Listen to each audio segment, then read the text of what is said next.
What's up, New Money? What's up, YouTube? This is New Money on YouTube. You know what I'm saying? New Money. And this is my music, YouTube. I got the rights to use these beats, this music. But what's up, y'all?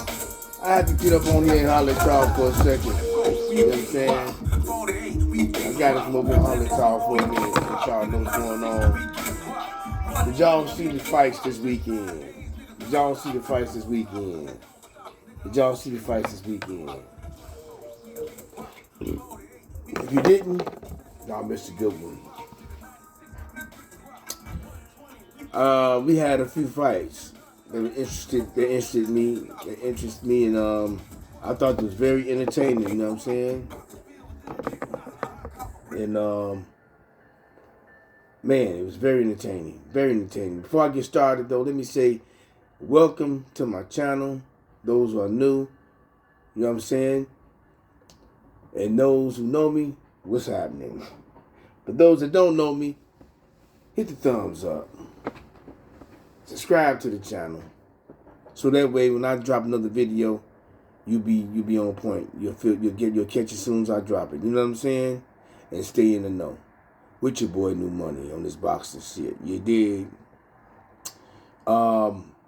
I loved the fights this weekend. I love the fights this weekend. So let me go on here and get into this. Let me get into this. Because it started out, for me, with a bang, with this female fighter named Marlene Esparza. Marlene Esparza. Who went up, who was being challenged by, what's her name? Arlie or something, Areli Musino. If I'm saying it correctly. If I'm not, if I'm killing him, if I'm tearing her name up, forgive me. But Arlie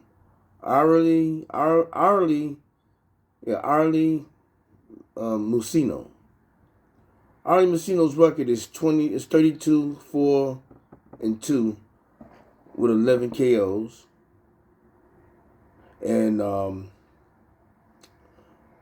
Marlene Esparza's her record is 14-2 with 1 KO. Okay, she's a former flyweight champion who held the belts at WBO, WBA, and the WBC belt. She held those 3 belts at flyweight, and moved up in weight. And, she's fighting this chick, Arlie Musino, who's a veteran. You know what I'm saying? She's got skills. She got, 11 KOs. So I thought this was going to be a pretty good challenge for Marlene. I thought it was going to be a pretty good challenge, and it was. She did come there to win. She came there to fight. She wanted to take the belt home. She wanted to be the champ. Okay? That fight was back and forth. It was real good. Marlene, I think, Musino. I'm sorry, am I saying the name? Musino. If I'm saying it right. Musino, she came out banging. She came out banging. She was definitely an educated jab, and I love the way she was attacking Marlene's body with a left hook. But Marlene was definitely using the educated jab. But a lot of times she would lead, it looked like to me, because she's a southpaw, she would lead with the 2-1 instead of the 1-2. It's like she was trying to set her up, but it's almost like she was telegraphing that overhand left she was trying to nail Musino with. She was trying to throw that overhand left a lot in this fight. But her corner got her back in her senses after the first round, and told her to start touching her to the body more, start using their jab more. And both of these ladies were doing real good, doing jabs, and very competitive. It was a very competitive fight. Musino was doing some nice body shots, and she was landing at times a lot on Marlene, and Marlene would answer right back. So it was definitely an even flow of back and forth, but I felt like Marlene started to separate herself when she started using that jab more. When she started, listening to a corner, and she started, keeping that jab in her face, controlling things, controlling Musino with her jab, and beating them up more towards the body. When Marlene started doing that, the fight was being controlled more by her. Yeah, the fight was being more controlled by her when she started getting to that body. Now these are 2-minute rounds. And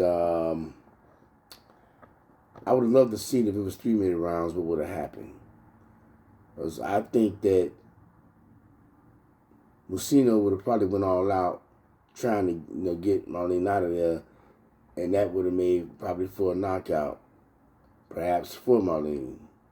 Or Marlene might have been the one that get knocked out. Who knows? But I would like to see them fight again, but with a 3-minute round, a 3-minute per round fight. You know what I'm saying? But nevertheless, the fight was very entertaining. Marlene controlled the fight with her jab, and she boxed her way to a unanimous decision. 97-93 on most of the four, I think on all 3 scorecards. So Marlene improves as a victor, 15-2, and with 1 KO. Still. But she's still the champ. The next fight I saw was a very exciting fight. John Scrappy Ramirez versus Ephraim Bowie. Now these two, John Scrappy Ramirez's record is 13-1 with 9 KOs. And Ephraim Bowie's record is 10-0 with 8 KOs. So it wasn't a lot of vast difference in experience between these two. But Bowie did have at least 100, I believe 100 or more amateur fights. So he wasn't no he wasn't a cakewalk. He wasn't no easy out. It wasn't an easy out for Scrappy in this fight. Bowie and him is rumored to. I believe Bowie and him had sparred before, and they both said they got the best of each other, But I've never seen the sparring tape, so I wouldn't know. But they both claimed they've gotten the best of both one another. Now this fight started out really good for Bowie. Bowie had some real quick hands in this fight. He has some quick hands. He's a volume puncher. So he throws punches in bunches.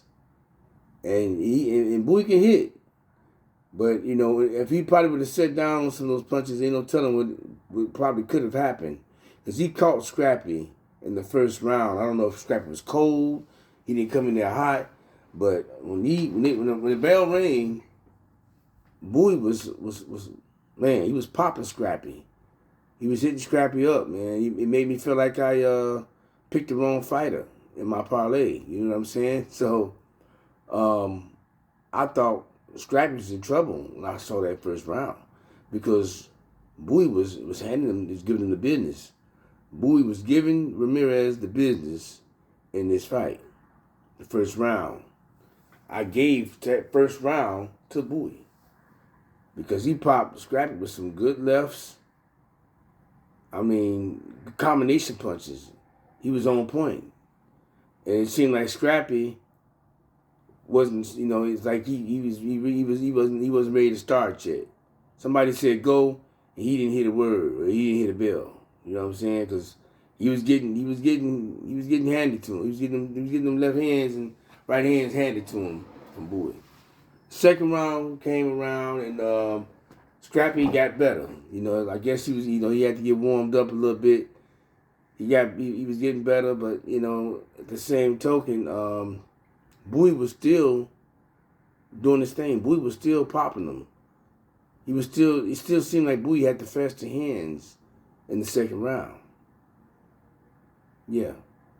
Bowie was definitely popping Scrappy, and it definitely made the fight very, very competitive. The way Bowie was throwing volume punches and Scrappy was trying to, time him. Scrappy was trying to get his rhythm down. In the second round, I don't know. I lean towards more. I think Scrappy started to come around in the second round, but I still gave the second round to Bowie. Third round came, and now Scrappy was more on point. He was definitely more disciplined. He was definitely shooting an educated jab, and he was definitely stepping around from Bowie's combinations. He wasn't just letting Bowie get off on him again, get off on him all the time, throwing all those volume punches. Scrappy started throwing more punches, and he started punching more. He listened to his corner. He started, instead of throwing home run hitters, he started just touching Bowie, touching him more. You know what I mean? Touching him, and he'd throw one or two, and then three be a hard one. You know what I'm saying? Or he'd throw one hard one, and then one hard one, then another soft one.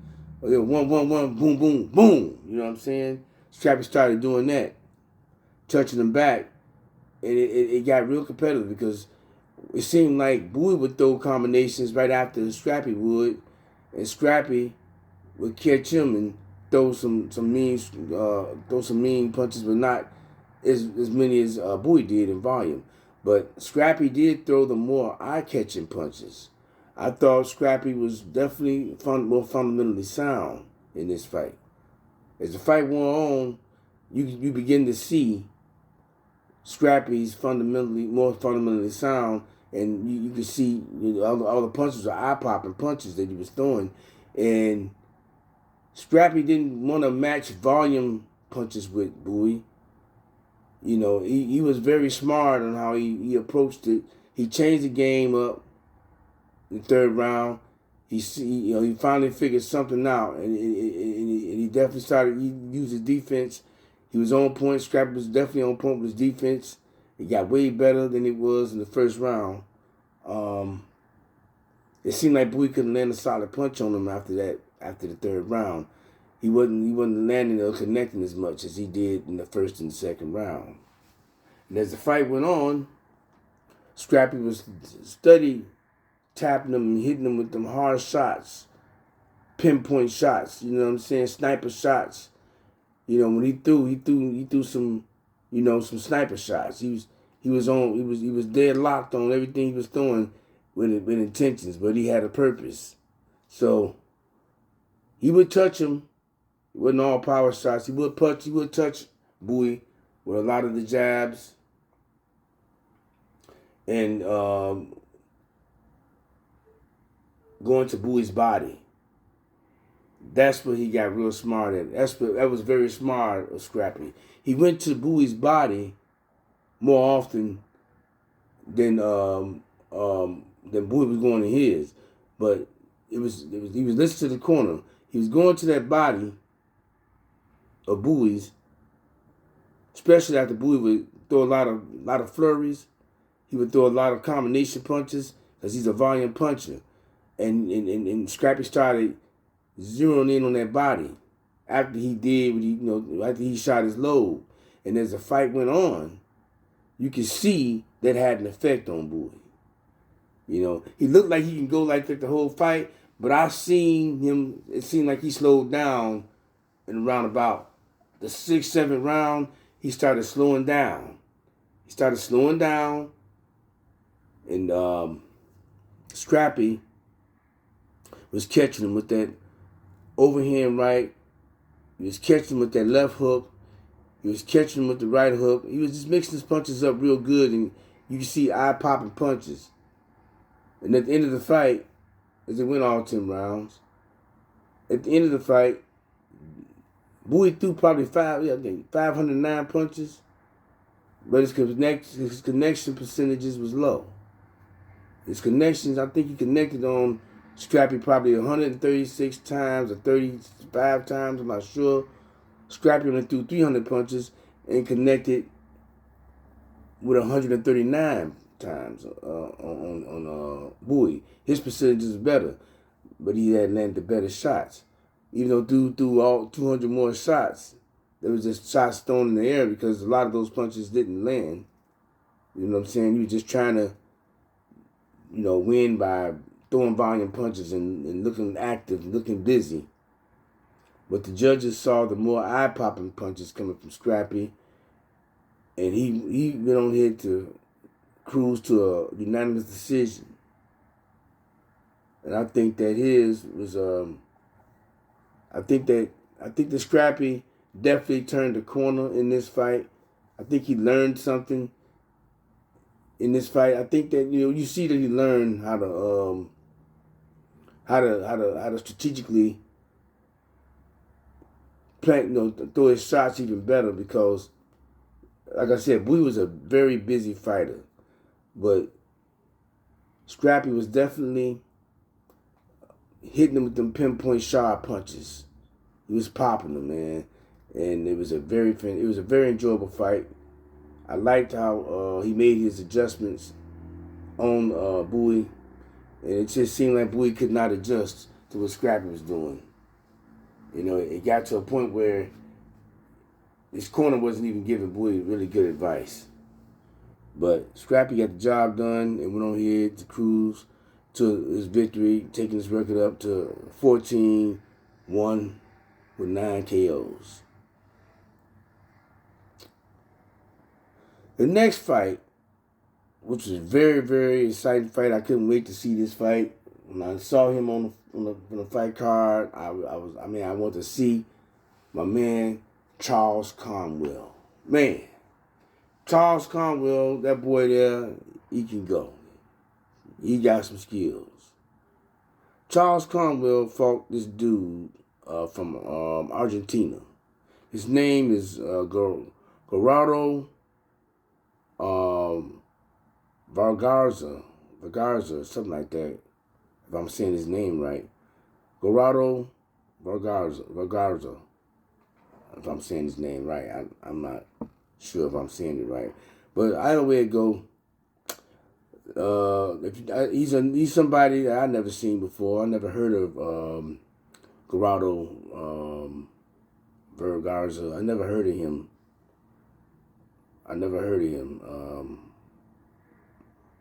Is it, yeah, Vergara?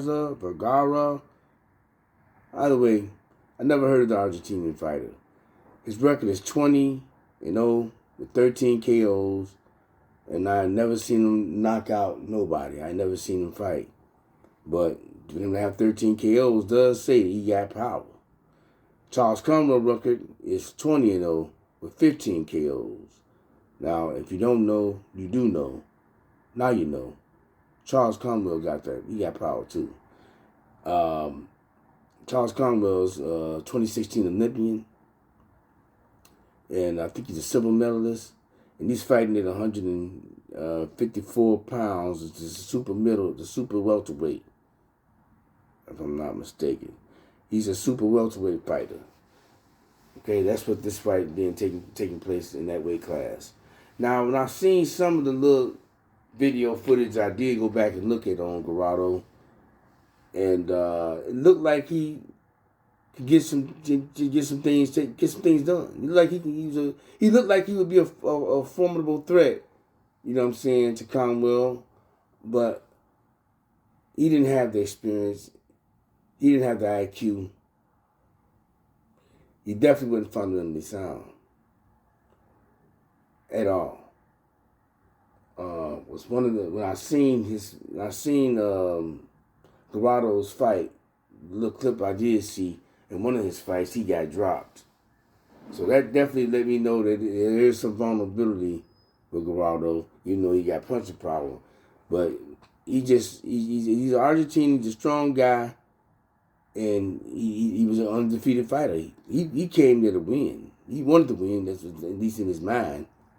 But I think that when he got to getting it in with Charles Conwell, And he felt that power from Conwell, and he saw the skill set Conwell had and the defense Conwell had. You begin to see, it was too much for Gerardo in the first round. He was overwhelmed.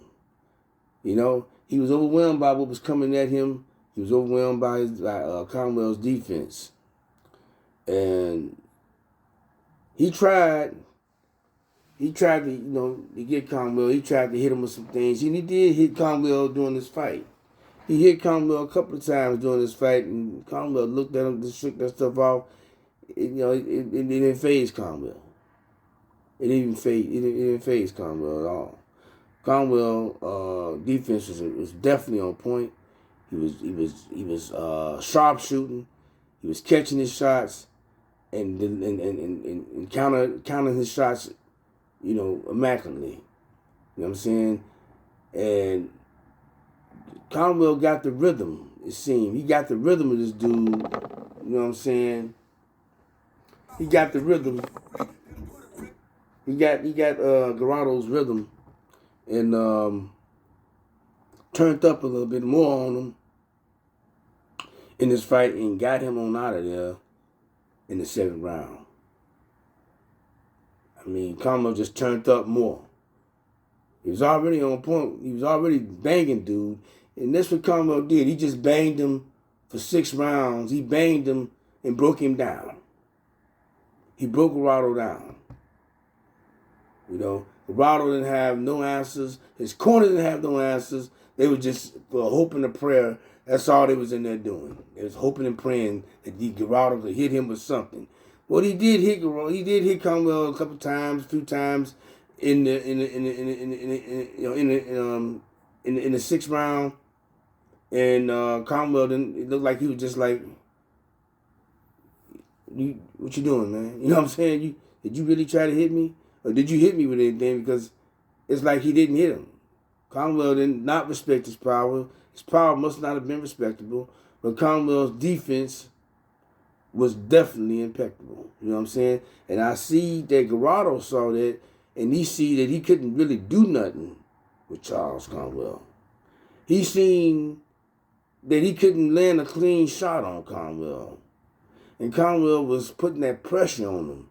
Got him to the ropes, beating on him, beating on his body. You know what I'm saying? And he right there in front of him, he still couldn't hit Conwell. His defense is just on point. Conwell's a serious player in the game, but I guess we can't really say that because he fought somebody that really nobody knows about, and his fundamentals was not there, his IQ not there. But Conwell definitely wants the big fights. He wants the big fights. I could see Conwell becoming a unified champion in the super welterweight division. I could see he got what it takes to be the undisputed champ in the 154-pound weight class division. Bud is there. Man, Bud fight him. That'll be an interesting fight to see what Bud would do against Conwell and to see what Conwell would do against Bud. That would be a very, very entertaining fight. I would love to see that fight. Man, I would love to see that fight. I think that Conwell has enough fundamentals and his IQ is definitely there. And he would definitely give Bud a run for his money, a serious run for his money. He'd definitely give Bud a serious run for his money. I don't know if Bud would want to tangle with Conwell. I don't know if Bud, I don't hear Bud calling out people like Conwell at all. And it's your boy that just knocked out Tim Tszyu is calling out Bud Crawford. I don't think Bud even want none of that smoke. I don't think he wants none of that smoke. He wants to get that Canelo fight. That's what Bud wants. He wants that Canelo fight. Because if he fight that dude that just knocked out Tim Tszyu, I'm sorry I can't say his name right now. I can't think of his man's name to pronounce it right. But if he fights that dude that beat Tim Tszyu, it's a great possibility he might not win that fight. I'm not going to say Bud is a clear winner in that. That fight there will be a 50-50 fight. And even if Bud fought Charles Conwell, that would be a 50-50 fight.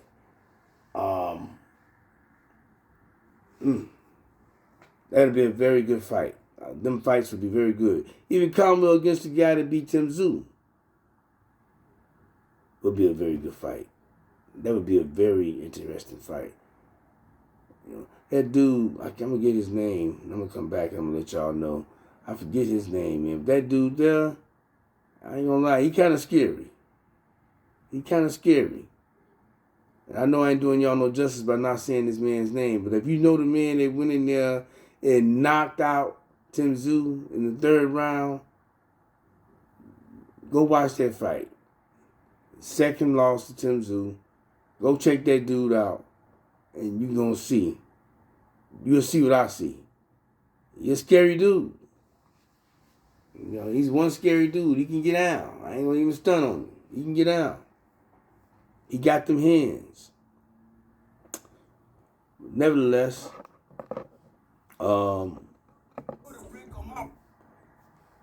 Charles Conwell ended that fight, 7th-round KO, as I said. He turned up and, you know, it just took him out. He turned up and took him out. Had him out on his feet. Hit him with a left hook on the side of his head. He hit him with the same left hook probably about 4 or 5 times before the ref stepped in and stopped the fight. Then you seen the towel come flying in on the floor, on the green, on the ring. You know what I'm saying? But he hit that dude against the ropes 5 good times. The ref was like, okay, that's it. You know what I'm saying? Because Conwell just like going off, just bam, bam. Okay, one more, bam. The ref said, all right, that's it. You know what I'm saying? Dude didn't know how to hold on. When he got buzzed and he got rocked, he tried to grab on to Charles Conwell. Conwell wasn't having it though. But dude don't know how to hold on. You know why he don't know how to hold on? Because he ain't never had to really do that. He never had to really Gerardo never really had to hold on to nobody to survive in the fight. But he should have learned how to hold on to somebody. How to hold if you need to recover. He should have learned how to do that. You know, that's like, you know, you should learn that in amateurs, right? But the dude didn't know how to hold, and Conwell made sure he didn't hold him. I liked how Conwell, you know, when he came in, he put them arms like this, threw him over him, you know what I'm saying, threw him out to the ropes, and just got the beating on him. Just got the beating on Gerardo.